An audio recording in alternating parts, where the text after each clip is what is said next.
Jolly Phonics for every child today.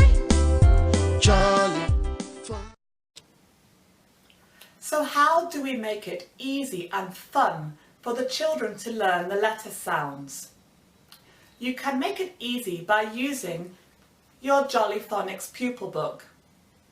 So, as an example, to teach the first sound, S, you would turn to the first page and you can see there is a lovely picture of a snake. When you see the picture, you tell a story all about that sound. And next, there is an action that goes with the sound.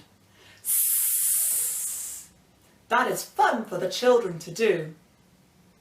Now watch some clips of Nigerian teachers teaching using the story and the sounds. It is a sunny day.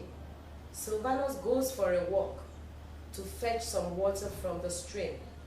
Suddenly he hears a sound. Sss. Sylvanus is afraid. He shouts and drops his bucket. On the path by his feet is a big spotted snake. Sylvanus picks up a stick and tries to hit the snake, but it quickly slithers away.